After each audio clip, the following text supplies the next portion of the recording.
Bonjour à tous, merci d'être venus, pas très nombreux, mais ce qui est tout à fait significatif, l'Indonésie n'intéresse pas. Je ne sais pas pourquoi, mais l'Indonésie intéresse peu, en tout cas, si on compare l'assistance d'aujourd'hui à celle que nous avons réussi à réunir il y a un mois sur la Thaïlande. La Thaïlande suscite beaucoup plus d'intérêt que l'Indonésie. C'est tout à fait triste, mais c'est comme ça, c'est un fait, et il faut s'y faire. Cela étant, ça ne nous empêchera pas d'avoir, je pense, une discussion tout à fait intéressante sur la perspective des élections en Indonésie, élections qui vont avoir lieu mercredi, et dont l'issue est malgré tout relativement incertaine. Bon, les prévisions sont que le candidat Jokowi devrait être réélu, mais on ne sait jamais. Alors on va parler un peu de ça avec Sophie, qui va nous planter un peu le décor et voir quels sont les enjeux, les forces en présence. Et on discutera aussi de ce que, du coup, on peut attendre en fonction du résultat. Il y a, je pense, deux grandes thématiques qui sont derrière cette campagne. Il y a la thématique économique, puisque le président Jokowi, enfin le candidat Jokowi à l'époque avait fait de grosses promesses dans le domaine économique. Donc la question va être de voir s'il a tenu ses promesses et si du coup il a une chance d'être réélu sur cette base-là. Et il y a une autre thématique qui est aussi en filigrane derrière cette campagne, ou dans cette campagne, et c'est la question de l'islam et de la montée d'un islam de plus en plus conservateur. Donc on discutera de ça aussi. Et sur cette question, nous nous appuyons sur une étude que vous avez peut-être vue, que nous avons publiée il y a maintenant un mois, sur le retour de l'islamisme conservateur en Indonésie, une coproduction de deux chercheurs qui sont basés à Singapour, Leonard Sebastian et Andar Nubowo.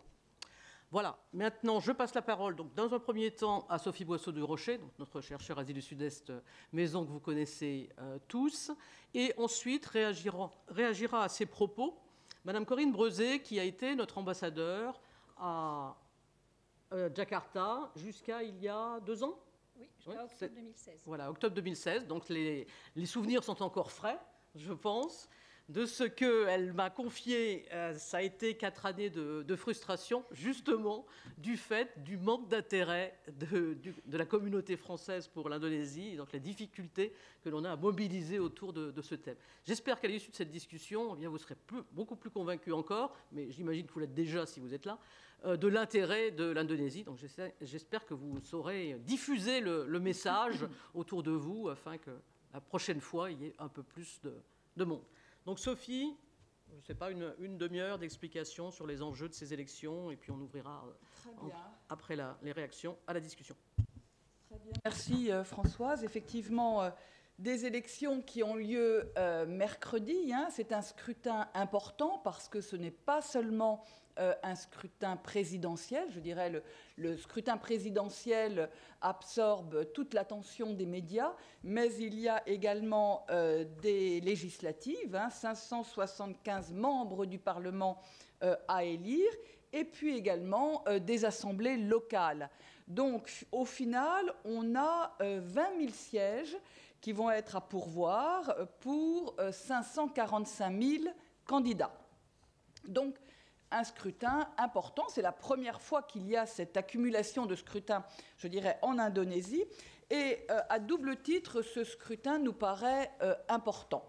Le premier, c'est évidemment l'enjeu de la transition politique. On en est au 5e scrutin depuis la fin de l'ère Suharto, en 1998, et il sera important de voir le taux de participation des citoyens à ces scrutins. Je rappelle que le vote n'est pas obligatoire en Indonésie, mais néanmoins un jour férié a été décrété pour inciter les électeurs à passer aux urnes. Ce qu'on constate pour l'instant, c'est une campagne relativement paisible par rapport je dirais, aux époques antérieures. Un climat électoral apaisé entre les 16 partis qui participent, dont 4 partis participent pour la première fois. et finalement un vrai respect et un attachement aux procédures électorales pour les 193 millions d'électeurs. Donc, premier enjeu, cet enjeu de la transition politique qui est, me semble-t-il, essentiel. Et puis, derrière cet enjeu se dessine un autre paramètre qui est l'enjeu politico-religieux. Et dans ce qui est considéré comme la plus grande démocratie musulmane au monde, puisque l'islam est une des 6 religions reconnues par l'État, mais n'est pas religion d'État, en dépit du fait qu'il est pratiqué par 88% de la population, 257 millions d'habitants, certains annoncent 260, mais ça n'a aucune espèce d'importance en la matière. Quelle place, quelle influence prend le facteur religieux aujourd'hui dans un contexte de montée des extrémismes? Il me semble que là, à ce titre aussi, les élections doivent être observées avec attention, pour plusieurs critères. D'une part, parce que l'Indonésie est le géant de l'Asie du Sud-Est. Et Françoise a souligné notre surprise devant le désintérêt, je dirais, que suscite l'Indonésie, mais qui n'est peut-être au fond que l'expression de sa complexité. C'est difficile de comprendre l'Indonésie. C'est le géant de l'Asie du Sud-Est, plus de 7000 îles, et une diversité de points de vue qui peut nous perdre. C'est également donc la plus grande économie d'Asie du Sud-Est, avec un PIB de 850 milliards d'euros. C'est le 4e pays le plus peuplé au monde, et c'est une population jeune, puisque 30% de la population a moins de 15 ans, et 40% des électeurs ont entre 18 et 35 ans. Vous verrez la raison pour laquelle j'insiste sur ces chiffres après. C'est la 18e économie mondiale. Donc, c'est en quelque sorte, je dirais, du fait de cette image de géant de l'Asie du Sud-Est, c'est le leader implicite de l'ASEAN. Et donc, c'est le deuxième point, puisque c'est le leader implicite de l'ASEAN, l'Indonésie a indéniablement un effet d'entraînement sur ses voisins. Et ça me semble important. Pour l'instant, l'Indonésie représente l'image d'une transition réussie. Une transition qui prouve qu'un candidat hors des circuits traditionnels, comme Jokowi, a ses chances. Et je dirais, d'une certaine façon symbolique, l'Indonésie représente aussi un verrou mental qui est important. La résilience du peuple indonésien aux sirènes de l'extrémisme est observée avec attention ailleurs. Que Brunei mette en œuvre depuis le 3 avril l'Houdoud de façon complète pose question, mais n'a pas d'effet d'entraînement sur les voisins. Si l'Indonésie venait à basculer vers vers une loi islamique beaucoup plus rigoureusement appliquée, effectivement, il y aurait là un effet d'entraînement qu'on ne doit pas sous-estimer, non seulement sur la Malaisie voisine, mais également sur tous les groupes musulmans qui revendiquent une plus grande autonomie dans leurs espaces nationaux, comme en Thaïlande ou aux Philippines ou en Birmanie, au Myanmar. Donc, il y a effectivement là, si vous voulez, un effet qu'il ne faut pas, à mon avis, sous-estimer. Alors, premier point, qui sont les candidats pour ces élections? En fait, le scrutin de mercredi se résume à un nouveau match de celui qui a eu lieu en 2014, puisqu'on a à la fois Jokowi et Prabowo. Alors, Joko Widodo, je ne le présente pas trop.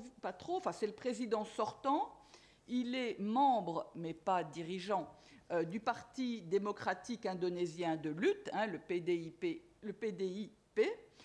Il a été maire, vous le savez, de Surakarta, sa ville natale, 500 000 habitants, de 2005 à 2012, puis il a été gouverneur de Jakarta de 2012 à 2014 et élu président de la République en 2014. Donc c'est un parcours très atypique, je dirais, en dehors des circuits traditionnels de la politique indonésienne.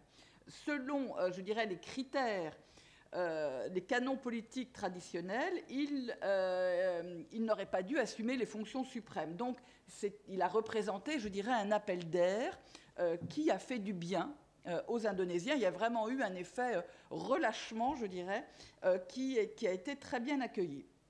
Alors, il arrive pour ce scrutin avec un bilan qui est mitigé si on se réfère aux promesses qu'il avait faites lors de sa campagne, et de sa dernière campagne, celle de 2014, et aux attentes, des attentes qui étaient fort importantes.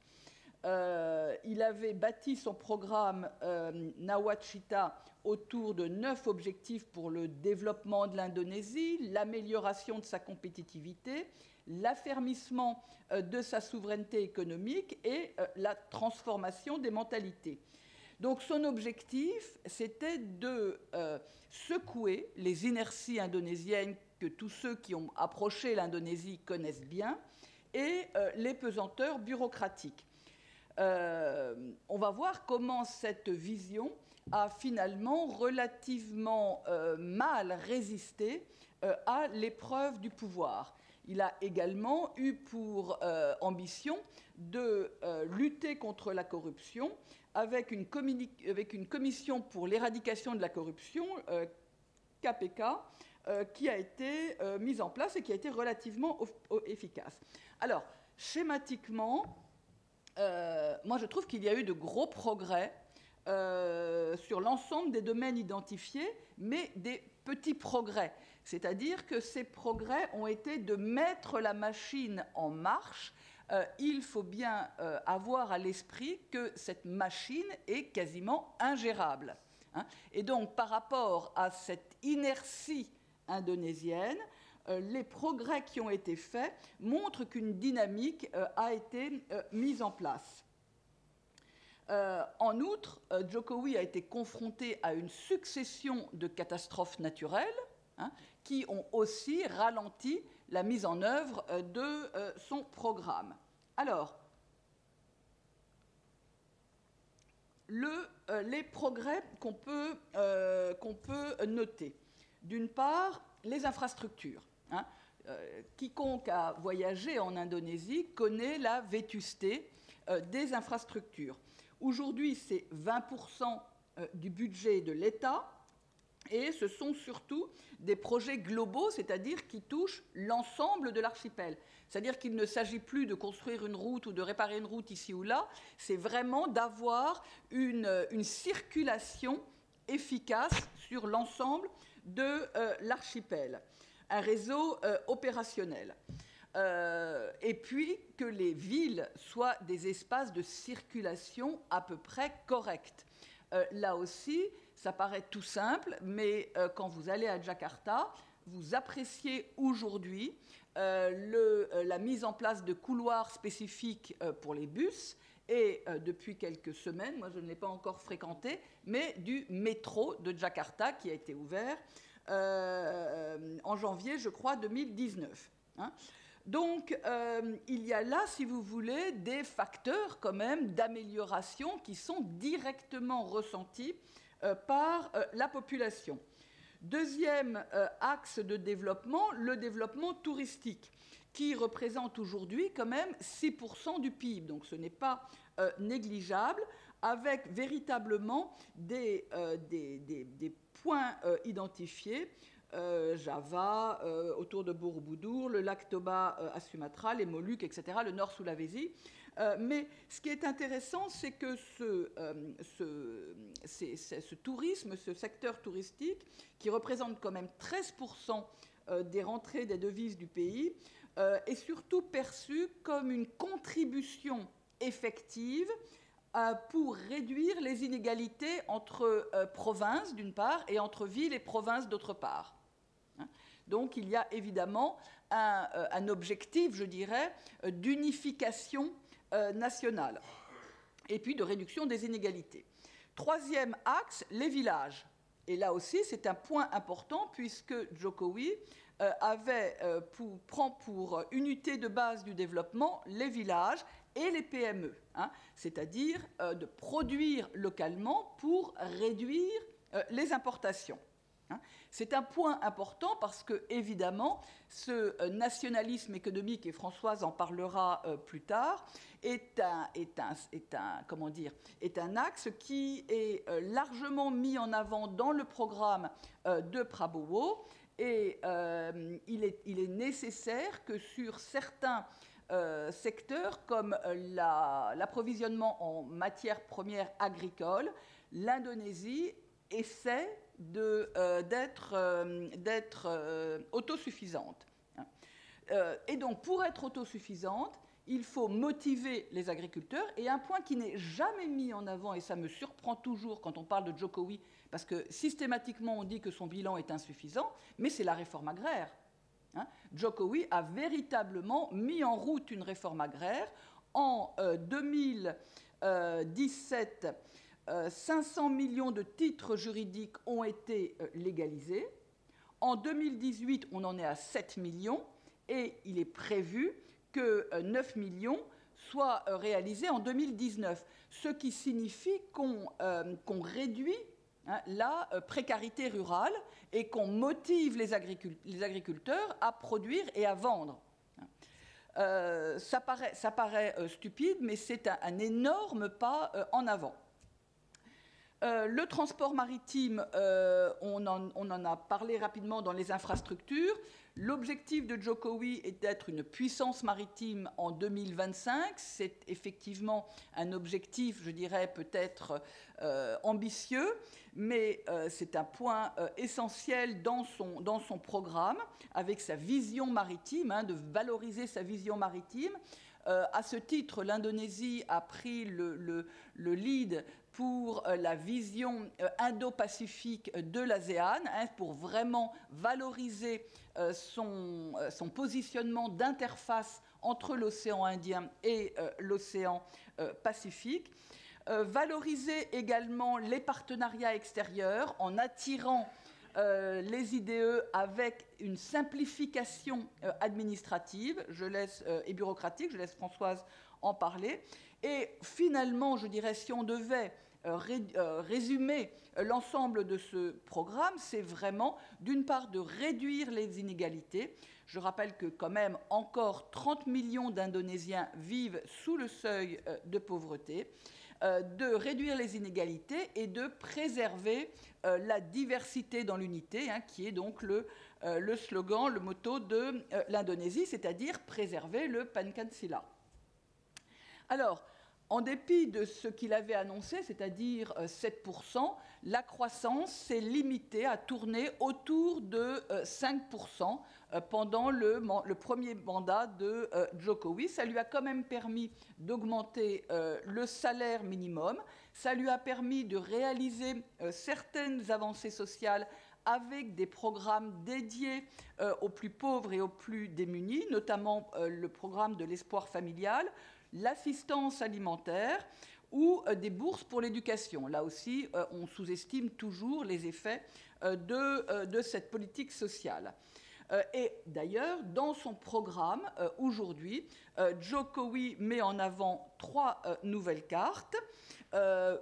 Plus d'avantages pour les personnes défavorisées à la recherche d'un emploi, soutien aux études universitaires et accès aux aliments de base pour les plus pauvres.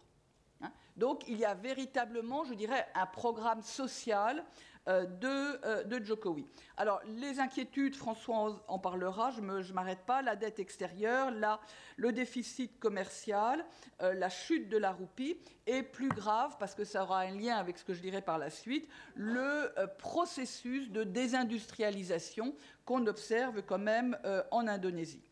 Je laisse le secteur économique, enfin le volet économique à Françoise.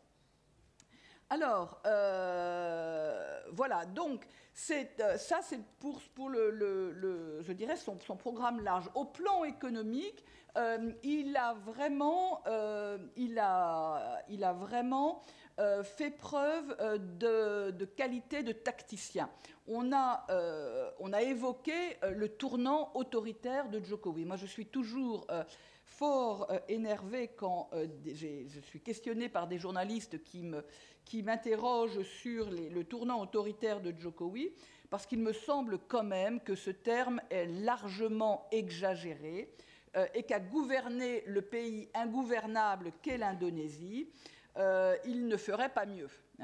Donc, il faut quand même avoir à l'esprit les multiples pressions politiques pour maintenir des arrangements informels illicites dans l'Indonésie contemporaine. Et au fond, il me semble qu'il serait plus juste de dire que Jokowi a été confronté au réel de la classe politique indonésienne, qu'il connaissait finalement assez peu, puisqu'il n'avait eu que 2 années à Jakarta, qui sont finalement des réseaux clientélistes, une vraie oligarchie, des mauvais coups et de plus en plus de fake news, on y reviendra. Et qu'à cette école, au fond, il est devenu lui-même plus cynique, hein, et plus tacticien. Voilà, donc il est devenu plus cynique, notamment après l'affaire AOC. Alors, cette affaire, je vais rapidement en parler parce qu'elle a été déterminante, je pense, dans la perception politique de Jokowi, c'est-à-dire que Jokowi a eu de la politique et que les Indonésiens ont eu de Jokowi. Vous savez donc que Jokowi a été élu en 2012 gouverneur de Jakarta et qu'il a choisi comme vice-gouverneur AOC, Basuki Tjahjanpurnama, qui était en fait choisi d'une part à cause de ses compétences, premier point, et d'autre part, je pense que Jokowi avait aussi une arrière-pensée qui était un test. Hein, c'était un test puisque AOC est d'origine chinoise et qu'il est catholique. Donc, je dirais, ça lui coûtait pas cher de choisir un vice-gouverneur un peu sensible pour voir comment la population de Jakarta allait l'accueillir. Alors, si la population de Jakarta l'a bien accueilli en raison de ses multiples réalisations, hein, circulation, on en a parlé, urbanisme, accès aux services publics qui ont véritablement été facilités, AOC est quand même devenu la cible des milieux conservateurs musulmans en raison précisément et de son origine ethnique et de sa religion. Et donc, au moment où Jokowi a été élu président, AOC est devenu, je dirais, mécaniquement gouverneur de Jakarta, mais il a donc dû repasser par la case élection 4 ans plus tard, en 2016. Et la question qui a été posée à ce moment-là par les milieux conservateurs a été « mais comment des musulmans peuvent-ils être gouvernés par des non-musulmans » Donc ont été balayées, je dirais, toutes les réalisations d'AOC. Je rappelle quand même que 83% des habitants de Jakarta sont musulmans et une véritable campagne de dénigrement a été mise en place avec une rare efficacité. Et au fond, cette campagne de dénigrement a été un piège dans lequel, à un moment, est tombé AOC en accusant ses détracteurs d'utiliser le Coran, je vous passe les détails, hein, on pourra en reparler, à des fins politiciennes. Et là, immédiatement, il a été accusé de blasphème.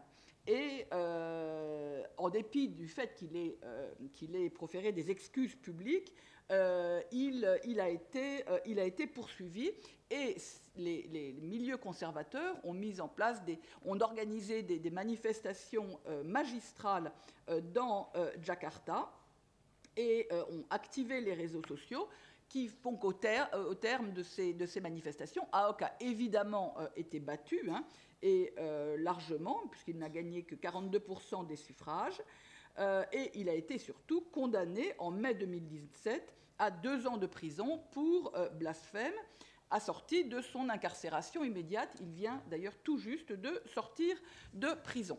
Alors, plusieurs leçons qu'en a retirées Jokowi. C'est que d'une part, l'identification croyant-électeur a été réaffirmée par les milieux conservateurs.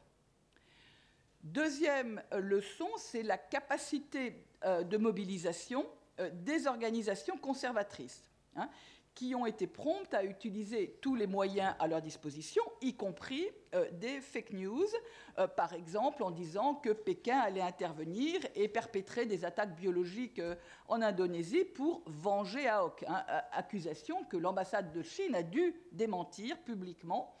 Et puis surtout, et peut-être plus grave, et on en reparlera ensuite, l'expression vocale dominante de ces courants conservateurs, à la fois émotionnels, irrationnels et quasiment idéologiques. Et donc, il est très difficile de combattre cette expression parce qu'elle s'empare des moindres faits pour plaider leur cause. Donc, Jokowi en a tiré les leçons. Il a été évidemment très secoué, je crois, par cette affaire, mais il en a tiré des leçons. En mai 18, il nomme 4 nouveaux conseillers pour, d'une part, renforcer sa communication sur les réseaux sociaux, et puis il va s'entourer de musulmans plus visibles pour ne pas être attaqué de front sur ces questions religieuses. En août 2018, il va créer la surprise en annonçant le choix de son vice-président, le prédicateur islamiste, tendance conservatrice, Maruf Amin.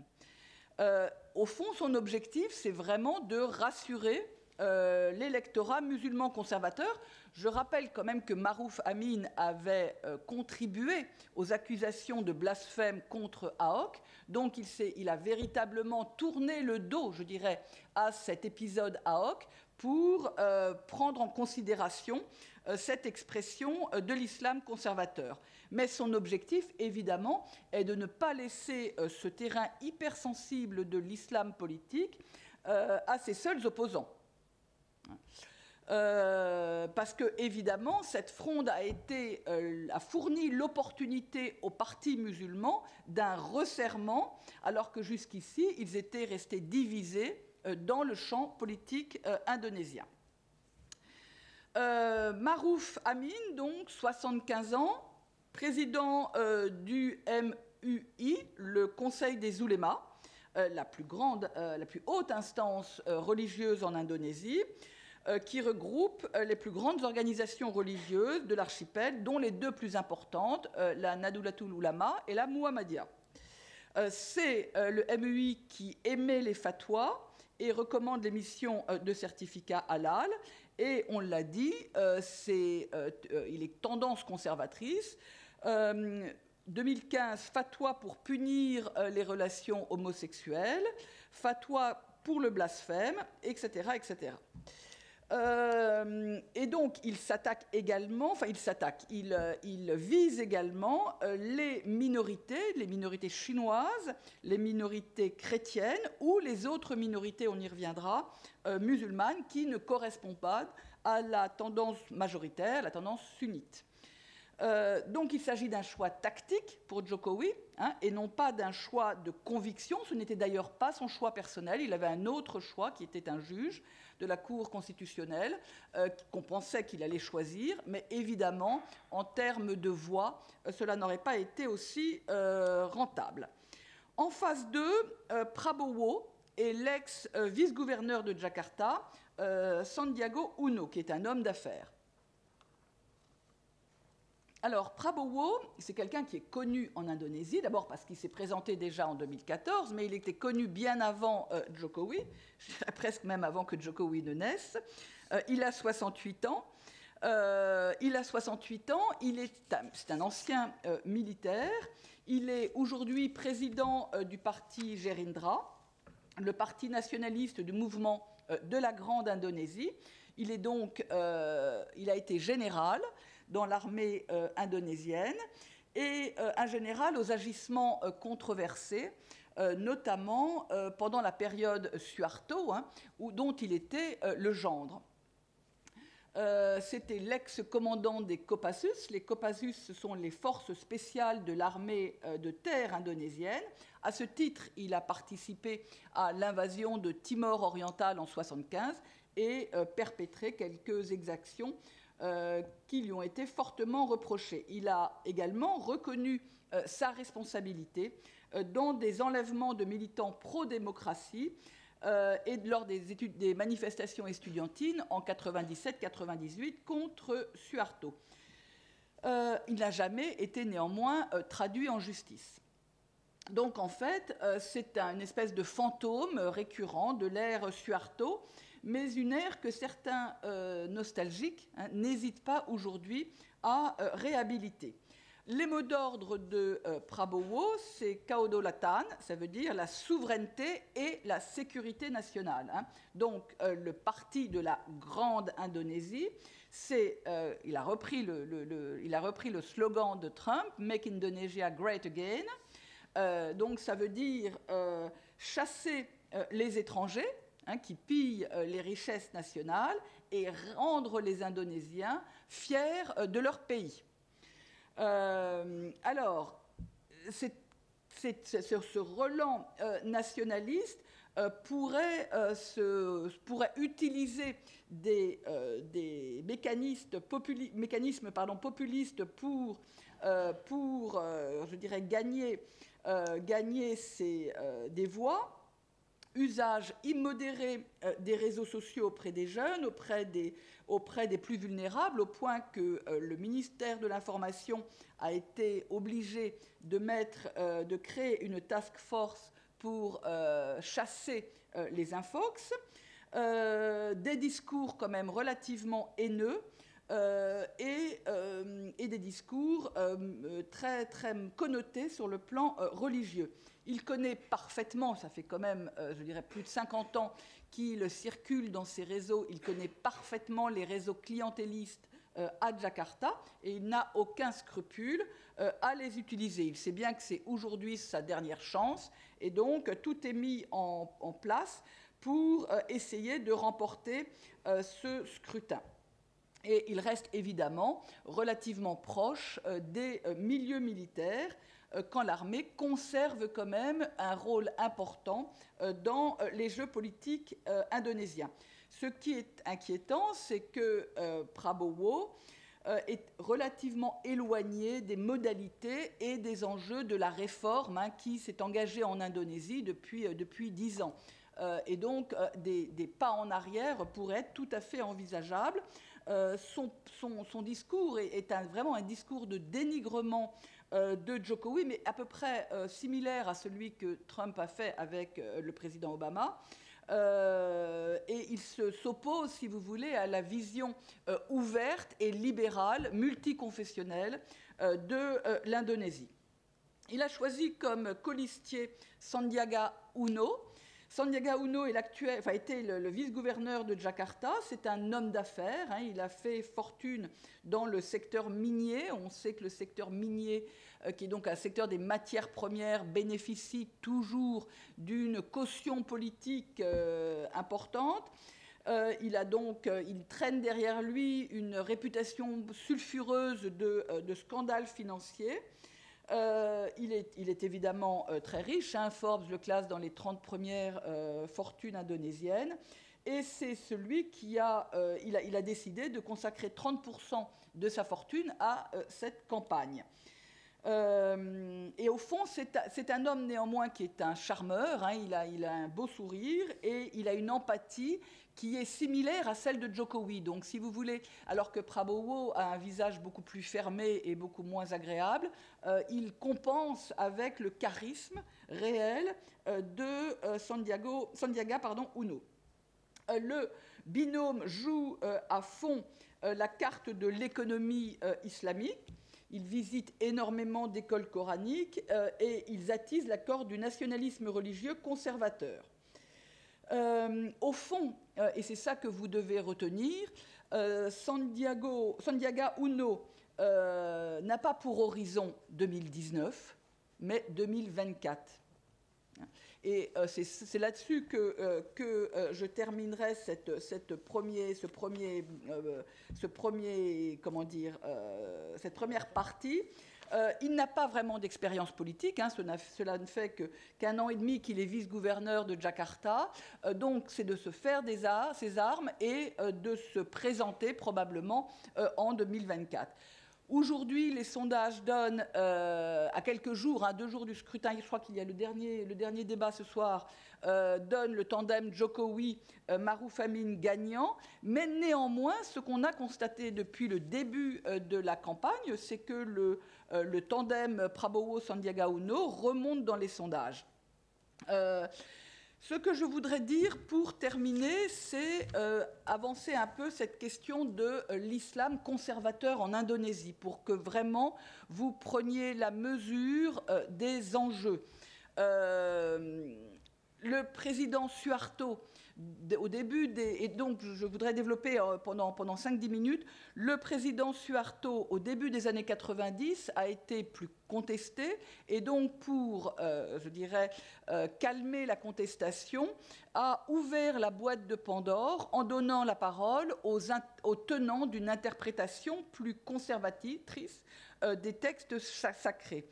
L'Indonésie, à cette époque, est identifiée comme une terre de conquête d'un islam rigoriste, et les partenaires du Moyen-Orient, via des réseaux de charité musulmane, via le pèlerinage qu'ils soutiennent plus activement, via la construction de mosquées, soutiennent cette approche conservatrice et les acteurs qui la soutiennent. On a en outre donc Moyen-Orient, c'est notamment l'Arabie saoudite évidemment, également les frères musulmans égyptiens qui ont toujours été très proches des partis musulmans indonésiens, et les frères musulmans égyptiens vont soutenir le parti de la justice prospère, qui va progressivement contester l'emprise des 2 grandes associations musulmanes, hein, la Muhammadiyah et la Nahdlatul Ulama, qui sont considérées comme trop libérales sur les villages. Hein. Donc ce qu'il faut bien avoir à l'esprit, c'est que ce processus de contestation d'un islam tolérant et syncrétique tel qu'on le connaît, tel qu'on le qualifie en Indonésie, est progressivement contesté depuis le début des années 90. Et puis, il y a le chaos de la fin de l'ère Suharto et la transition politique qui est engagée. Et les partis et associations musulmanes vont profiter de l'ouverture politique pour d'abord être créés. Il y en aura 42 qui vont être créés dans les seules années 98-99, et surtout pour se positionner avec un discours très conservateur, puisque certains n'hésitent pas dès le début des années 2000 à appeler au respect de la charia. Attentat de 2001 et de 2002 à Bali, hein, vous vous souvenez, lutte antiterroriste, impact aussi de la guerre en Afghanistan, tout ça je vais très vite, hein, on en reparlera si vous le souhaitez, hausse de la violence en Indonésie. On observe que les autres religions, notamment les chrétiens, les catholiques et les protestants, mais également d'autres groupes musulmans, hein, jugés déviants, comme les Ahmadiyya ou les chiites, sont accusés de blasphème. Donc il y a une multiplication des incidents tous azimuts sur l'ensemble de l'archipel, avec des prédications musulmanes de plus en plus sectaires, et une montée, évidemment, de l'intolérance. Et les 2 organisations donc, qui encadrent la population indonésienne, je rappelle quand même que la Muhammadiyah, c'est 23 millions de membres, la Nahdlatul Ulama, c'est 79 millions de membres. Ces 2 associations se sentent menacées non seulement dans leur existence propre, mais dans surtout leur vision, la vision qu'elles défendent de la nation indonésienne. Hein. une nation multiethnique et multiconfessionnelle. Et donc ça, c'est vraiment important, puisque à partir des années, donc de la fin des années 90 et pendant toute la première décennie des années 2000, certains groupes appellent à la création d'un État musulman. Alors on s'est surtout focalisé sur les groupes les plus radicaux, qui réclamaient un califat qui aurait recouvert l'Indonésie, le sud des Philippines et la Malaisie, mais au fond, on a moins accordé d'importance aux plus conservateurs qui, eux, réclamaient de façon beaucoup plus concrète un État musulman. Donc, pression de plus en plus forte sur les institutions politiques pour une plus grande prise en compte des préceptes musulmans et au fond, pour rétablir une politique plus pure, celle-ci étant relativement pervertie par le money politics et la corruption. Ce qui fait que le religieux devient finalement omniprésent dans l'espace public, alors que le résultat des partis musulmans aux élections ne laisse pas présager cette évolution. Jusqu'en 2014, les partis musulmans ne représentent que 33% des votes. Et en 2012, Jokowi a encore fait passer, je dirais, ce double ticket à Jakarta, ce qui est aussi assez symptomatique, ce qui serait peut-être plus possible aujourd'hui, puisqu'on le voit par exemple aux élections régionales de 2018, les partis musulmans qui se réclament donc d'un islam politique ont gagné des sièges à Sumatra Nord, à Sulawesi Sud ou à Java. Ce qui est intéressant, c'est que l'instrumentalisation du religieux à des fins politiques se sophistique et devient un argument moral. C'est-à-dire que si on n'est pas un bon musulman, on n'est pas un bon citoyen. Et on a toute une propagande religieuse qui progresse de façon très insidieuse, avec un discours très, très virulent contre les élites abanganes. Les élites abanganes, ce sont les élites traditionnelles indonésiennes, javanaises, qui, favorables au compromis et favorables à un islam modéré. Le Front des défenseurs de l'islam, le FPI, porte beaucoup ce discours. Et donc, il donne confiance, et ce qui est grave, aux fonctionnaires musulmans. Et donc, au fond, par le biais des fonctionnaires, ce discours va toucher les recoins de l'archipel. Non seulement les recoins, mais toutes les administrations, les hôpitaux, les écoles, les universités. Et donc, si vous voulez, la modération habituelle dont on parle toujours quand on parle de l'islam indonésien est vraiment mise à l'épreuve par cette montée du conservatisme qu'on observe de façon très visible dans le port du voile, voire des burqas, la construction de nouvelles mosquées, des salles de prière dans les grands centres commerciaux, etc. On a maintenant des quartiers musulmans où l'on ne se mélange pas, et donc il y a là véritablement un verdissement, je dirais, de l'Indonésie. Et donc ce verdissement met évidemment à risque la transition démocratique en même temps que la nature laïque de l'État indonésien telle qu'elle a été débattue en 1945 au moment de l'indépendance. Alors tout ça se réalise en même temps, je disais, que des attentats de plus en plus nombreux. Et à nouveau, on s'est beaucoup focalisé sur l'importance de Daesh, de la Jemaah Ismaïlia, de l'État islamique en Indonésie, mais sans porter suffisamment d'attention à cet islam conservateur. Donc islam conservateur qui n'est pas l'islam radical.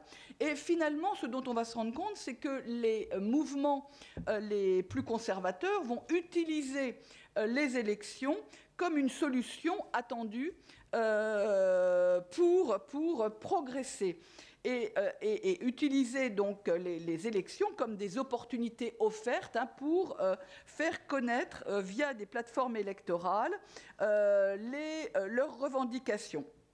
Donc, L'islam politique de l'Indonésie utilise clairement aujourd'hui la démocratie pour promouvoir ses aspirations conservatrices.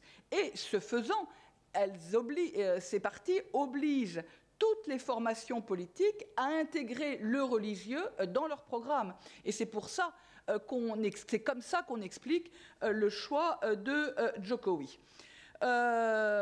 L'agenda des musulmans conservateurs se précise. Aujourd'hui, les policières, par exemple, sont obligées de porter le voile. Et récemment, une femme qui avait contesté le niveau sonore de l'appel à la prière de la mosquée voisine a été emprisonnée. Donc, ce qui était considéré il y a encore 15 ans comme des dérives de l'islam en Indonésie est aujourd'hui considéré, je dirais presque comme normal, voire certains groupes demandent un meilleur respect de la charia. Cette progression de l'orthodoxie religieuse doit être, à mon avis, votre grille de lecture quand même des enjeux de ces élections. Et au fond, le choix des deux candidats pour la vice-présidence ont au moins le mérite de la clarté. On va vers un plus grand conservatisme religieux en Indonésie. Mais ce que Jokowi, je dirais, essaye de faire, c'est de le retarder, au fond, et de se donner encore des arguments pour l'amortir. Il est évident que Jokowi lui-même se considère comme un des remparts contre cette montée du conservatisme. En 2017, il a encore fait passer une loi qui exigeait la dissolution de toute organisation qui ne serait pas conforme au Pancasila. Donc, il revient véritablement aux fondamentaux de la nation indonésienne. Alors, la question suivante, et je terminerai là-dessus, c'est quel est le seuil de tolérance de la société civile face aux pressions de l'islam radical. Et là, je vous renvoie évidemment à l'étude de Léonard et de Hanan. C'est évidemment très inquiétant parce que pour les jeunes Indonésiens, comme une partie de l'étude le montre, conservative is a new cool. C'est cool d'être conservateur. Et donc, il faut smart daqwa. Ça veut dire quoi? Ça veut dire retour au Coran et à la Sunna, la loi musulmane, islamiste. On n'oublie pas que 50% de la population a moins de 35 ans. On n'oublie pas que 80% de ces moins de 35 ans ont un emploi informel. Et on n'oublie pas que 100% de ces jeunes utilisent les réseaux sociaux. Vous savez que l'Indonésie est le premier usager de réseaux sociaux au monde. Donc, vous imaginez l'utilisation de ces réseaux pour harceler, entre guillemets, les jeunes, promouvoir insidieusement un conservatisme comme la nouvelle normalité, et appeler à l'intolérance. Si, en 2019, le phénomène peut être combattu par Jokowi, il n'aura pas le droit, évidemment, de se représenter en 2024. Et donc, ce qu'il faut avoir en ligne de mire, en observant et en analysant les élections de 2019, c'est évidemment les enjeux de 2024. Et j'arrête là. Merci Sophie. Bon, je ne sais pas si je vais intervenir de manière très longue parce qu'en fait, tu as anticipé pas mal de choses que je voulais dire. Je vais peut-être revenir sur deux ou trois points. En gros, je suis tout à fait sur la même ligne. Si on se focalise sur les questions économiques, chaque fois, si on essaie de voir si les promesses faites par Jokowi au moment de sa première campagne ont été tenues ou pas, chaque fois, il y a eu des progrès, mais. Et je prendrai un certain nombre d'exemples.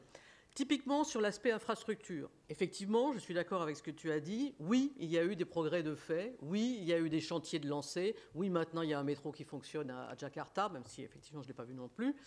Mais Tout n'a pas été fait en matière d'infrastructure. Typiquement, tout le volet maritime, avec la construction de ports, tout ça est resté très en deçà des promesses. Donc oui, il y a eu certains progrès en matière de connectivité, mais la connectivité tous azimuts qui avait été promise, elle n'est pas là. Donc là, c'est un premier exemple de oui, il y a eu des progrès, mais quand même, on est en deçà. Autre aspect aussi, autre promesse qui avait été faite, améliorer la situation de l'emploi. Donc là aussi, on voit, si on regarde des chiffres globaux, baisse du chômage. Hein. Donc, sur le marché de l'emploi, apparemment, les choses vont nettement mieux, mais il y a un mais qui arrive très rapidement. Cette baisse du chômage a été rendue possible simplement par une augmentation du sous-emploi. Donc effectivement, il y a beaucoup de gens qui sont en emploi, et typiquement les jeunes en particulier, mais ceux-là sont sous-employés. Donc ça n'est pas les conditions ne sont pas vraiment mises en place pour que d'abord la situation économique soit vraiment très solide et surtout que les esprits soient apaisés. Et donc typiquement, dans cette jeunesse qui est sous-employée, on a évidemment quelques ressentiments qui peuvent se développer ou quelques rancœurs. Autre aspect aussi, bon là, la croissance est là, mais là encore, la croissance n'est pas au niveau qui avait été promis. On n'est pas à 7, on est à 5. Et on est à 5 depuis le début du mandat de Jokowi. Et cette croissance plafonne à 5. Donc il y a quand même pas mal de difficultés sur le plan économique. Et ces difficultés ont toutes les chances de perdurer parce qu'il y a des problèmes structurels qui n'ont pas été résolus. Et c'est ce qui explique en partie la question du sous-emploi à laquelle je faisais allusion tout à l'heure. Et ces difficultés, elles tiennent essentiellement, et ça c'est un point commun avec la Thaïlande, dont on avait parlé il y a un mois, et c'est la qualité du capital humain. Là, il y a un vrai problème de formation. Et ce que l'on voit, c'est que la formation, elle est très limitée au niveau école primaire, un petit peu après, et là, ça s'arrête. Donc tout ce qui est formation, vocational training, je n'ai jamais su comment on dit ça en français, là, il y a des vraies faiblesses, des vraies difficultés. Et ce qui, évidemment, là aussi, freine les possibilités de monter en gamme, d'élargir la capacité de production. Donc chaque fois qu'on peut malgré tout trouver des éléments rassurants, il y a toujours un mais. Cela étant, je serais peut-être malgré tout moins sévère que certains sur l'Indonésie. Jokowi a fait ce qu'il a pu, en quelque sorte. Et là, je suis d'accord avec ce que Sophie a souligné tout à fait au début, et j'aimerais le souligner peut-être de manière plus énergique. Jokowi a été contraint depuis le début par le parti auquel il appartient, qui en réalité lui a mis des bâtons dans les roues. Donc pour pousser les réformes qu'il avait envie de mettre en place, ça n'a pas été facile. Et il a été contraint. Il est contraint aussi par la dimension religieuse. Enfin, il est contraint de toutes parts. Donc ça n'est pas facile pour lui de pousser les réformes qu'il aurait envie de mettre en place. Et typiquement, sur la dimension nationaliste auquel Sophie a fait allusion tout à l'heure, ce que l'on voit, c'est que Jokowi a pris certaines mesures qui peuvent être comprises ou perçues comme étant à tendance nationaliste. Mon interprétation ou ma lecture, c'est que Jokowi n'est lui-même pas complètement convaincu par ça. Je ne pense pas qu'il soit intrinsèquement un nationaliste lui-même. Mais il sait bien qu'il doit faire droit aux pressions nationalistes, sinon il ne s'en tirera pas. Donc c'est la difficulté qu'il a connue depuis le début, à mon avis, c'est qu'il faut nécessairement faire des compromis, il faut nécessairement satisfaire les uns et les autres, et ce qu'il a contraint à se limiter dans ses ambitions réformatrices. Donc c'est peut-être fâcheux, mais c'est une réalité, et c'est une réalité persistante en Indonésie. Alors ce que je trouve malgré tout un peu rassurant, c'est qu'on a eu des progrès, notamment dans l'amélioration de l'environnement des affaires. Et là, si on regarde l'amélioration du classement de l'Indonésie, dans le fameux Ease of Doing Business de la Banque mondiale, bon, qui vaut ce qui vaut, enfin c'est un classement que tout le monde regarde, ce que l'on voit, c'est que certes, il y a eu une détérioration entre l'an passé et cette année, oui, mais il ne faut pas non plus focaliser là-dessus, il faut regarder la tendance sur une période un peu plus longue, et on voit que depuis le démarrage du mandat de Jokowi, on a une amélioration dans ce domaine.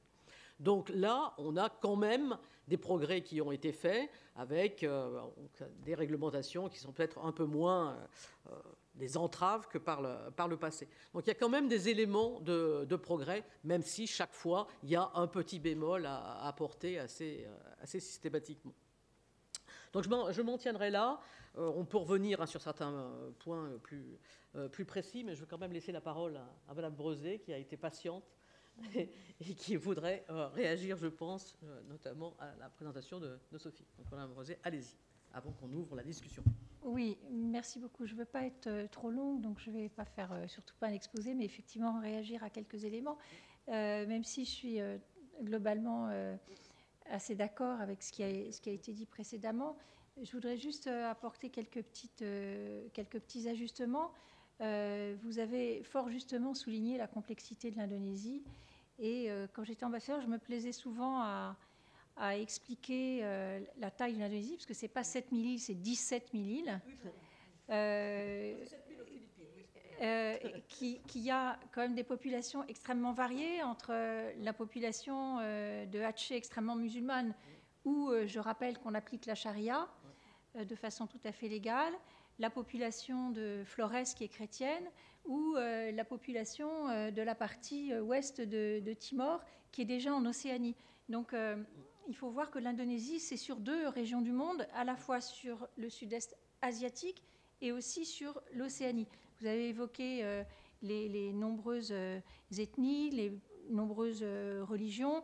J'évoquerai aussi les nombreuses langues et les différences d'histoire qu'il y a pu y avoir tout au long de l'Indonésie. Donc je crois qu'il y a un élément qui est tout à fait important pour comprendre le système politique et le fonctionnement politique de l'Indonésie. Et ça a été majeur dans le premier mandat de Jokowi. Ça a été la nécessité permanente des dirigeants indonésiens de maintenir l'unité du pays pour un pays qui est traversé par des courants extrêmement centripètes. Et donc le président doit être la centrifugeuse de l'Indonésie. Et ça lui prend énormément d'énergie, énormément de travail et de pédagogie. Donc je crois que c'est un élément majeur dans le fonctionnement intellectuel des hommes politiques et plus particulièrement du dirigeant suprême. Vous avez évoqué très justement l'islamisation. Moi, et vous avez cité très rapidement quelques pays arabes qui, notamment à partir des années 90, étaient intervenus. Moi, je le remonterais à plus loin, à 1979, à la révolution iranienne qui a provoqué au Moyen-Orient un vrai séisme et le réveil de l'Arabie saoudite notamment et son prosélytisme religieux. Et quand on parle d'islamisation du pays pour l'Indonésie, moi je ne parlerai pas d'islamisation, je parlerai de wahhabisation. C'est-à-dire qu'il y a des tas de codes totalement importés et totalement artificiels vis-à-vis de l'Indonésie qui ont été importés dans ce pays. Vous avez bien évidemment évoqué le port du hijab, qu'on appelle le jilbab là-bas, qui s'est développé d'une façon absolument incroyable dans ce pays. Moi, j'y ai vécu 4 ans et j'ai vu même au cours de ces 4 années une explosion de ces habitudes vestimentaires. Vous avez aussi, par exemple, lors du mois de Ramadan, la diffusion dans les centres commerciaux qui sont très abondants dans toute l'Indonésie, la diffusion de chansons traditionnelles arabes, alors que personne ne comprend le moindre mot d'arabe. Donc ça, voilà, ça c'est des espèces de modes. Il faut qu'on partage avec les musulmans, parce qu'il faut bien se rendre compte que les musulmans asiatiques, et plus particulièrement les musulmans indonésiens, ont énormément de mal à faire reconnaître leur identité musulmane auprès des musulmans arabes, et notamment moyen-orientaux, qui estiment qu'eux sont les bons musulmans, alors que les Asiatiques, c'est un peu des musulmans d'opérette, entre guillemets. Donc il y a tout un phénomène d'adoption de coutumes et d'habitudes et de traditions arabes, musulmans arabes qui sont complètement étrangères à la culture même musulmane indonésienne. Comme vous l'avez souligné, et c'est indiqué d'ailleurs dans le rapport, il y a effectivement plein de familles musulmanes d'Indonésie qui avant donnaient des prénoms traditionnels, javanais ou de Sumatra, etc., et qui aujourd'hui donnent des prénoms musulmans. Donc ça, c'est une deuxième observation. Vous avez parlé aussi de la nature laïque de l'État indonésien. Moi, je ne dirais pas laïque parce que les Indonésiens sont extrêmement religieux. Je dirais plutôt la nature œcuménique. C'est-à-dire, c'est vraiment l'État, vous avez évoqué le Pancasila tout à l'heure, c'est vraiment la pluralité des religions, mais pas de laïcité. On est très religieux et on revendique sa religiosité personnelle, qu'elle soit chrétienne ou musulmane ou bouddhiste ou hindouiste, etc. Autre remarque sur Jokowi Prabowo. Vous avez indiqué que Prabowo avait repris effectivement le slogan, si je puis dire, de Trump sur le nationalisme, mais Jokowi aussi est un nationaliste. Et Jokowi, je trouve, est même plus trumpien que Prabowo, en ce sens que... Pourquoi est-ce que Jokowi a été élu en 2014 ? Jokowi a été élu parce qu'il est l'incarnation du javanais traditionnel. Quand vous voyez ce petit bonhomme, alors aujourd'hui, il a pris un peu plus d'ampleur et un peu plus d'assurance. Mais moi, je me souviens en 2014, quand il avait été élu, tout le monde se disait, mais qu'est-ce que c'est que ce petit bonhomme qui a l'air de rien, qui est tout modeste, tout maigrichon, qui a un parler assez populaire. Mais en fait, c'est parce que chaque Indonésien se sent incarné dans Jokowi. Les Indonésiens sentent que Jokowi les représente. Donc, chaque Indonésien, même les plus modestes, et surtout les plus modestes, puisqu'il n'était pas de Jakarta, comme vous l'avez rappelé, il était de l'intérieur de l'île de Java, tous les Indonésiens, même les plus modestes, ont le sentiment que c'est un peu d'eux-mêmes qui est arrivé président de la République. Et du coup, en ce sens, je trouve qu'il est un peu trumpien, parce qu'en France, et notamment, en Europe et notamment en France, on a dit Trump, etc. Mais oui, mais Trump, pourquoi il a été élu ? Parce qu'il y a plein d'Américains qui disent, bah oui, c'est moi, quoi, à la Maison-Blanche. Et là, ça a été le même phénomène avec Jokowi. Ça a été, c'est un peu de moi qui arrive à la présidence en Indonésie. Et d'ailleurs, quand il était... son rapprochement avec les musulmans un peu traditionnels n'est pas nouveau, puisque moi je me souviens très très bien, et Sylvain qui était avec moi en poste en Indonésie s'en souviendra aussi, lors du premier voyage de Jokowi aux États-Unis, sa femme s'est voilée, alors qu'elle n'est pas voilée en Indonésie. Moi je suis allée au mariage de son fils, qui était un mariage gigantesque avec des milliers de personnes. Sa femme n'était pas voilée et aucun membre de sa famille n'était voilé lors du mariage. Mais il a voilé sa femme, alors pas la burqa, mais le djilbab, pendant son voyage en Indonésie, aux États-Unis, pour affirmer que voilà, c'est un couple indonésien musulman qui se déplace aux États-Unis. Vous avez évoqué à un autre moment aussi le radical, extrémisme, etc.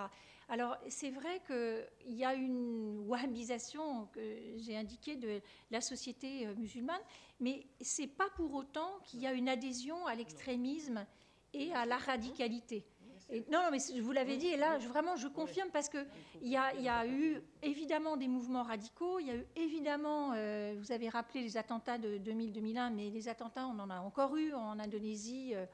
Il y a eu des départs aussi vers la zone syro-irakienne, mais au regard des plus de 250 millions de musulmans, je veux dire, les Tunisiens, ils avaient plus de radicaux en Syrie que les Indonésiens. Donc, il y a malgré tout quand même une espèce de rejet de cet extrémisme, et même si c'est une société très violente, il y a beaucoup de violence interpersonnelle en Indonésie.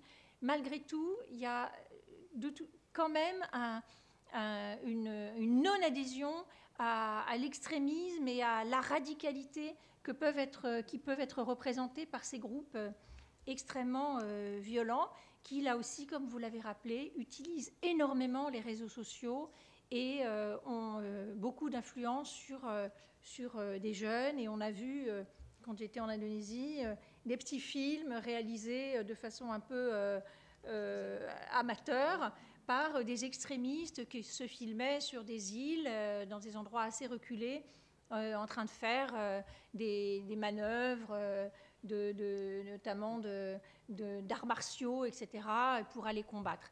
Et ce qui est très intéressant, c'est que l'extrémisme et la radicalité, lorsque ça existe en Indonésie, c'est pas tourné vers l'étranger, c'est pas tourné vers l'européen, l'américain, le blanc de façon un peu caricaturale, c'est tourné vers les propres autorités indonésiennes. Quand il y a eu des attentats, c'était contre des postes de police, contre éventuellement des banques pour ramasser de l'argent pour pouvoir financer leurs opérations. Donc c'est des musulmans plus que musulmans. Voilà, et des musulmans qui lavent plus musulmans que les musulmans. Et donc, voilà, quelques petites observations, mais de façon générale, j'étais assez d'accord avec ce qui s'est dit. Merci. Merci beaucoup, mais je pense que le point sur conservatisme versus radicalisme, c'est très important, ça, parce que je pense qu'il y a pas mal de malentendus et d'incompréhension autour de ces deux notions.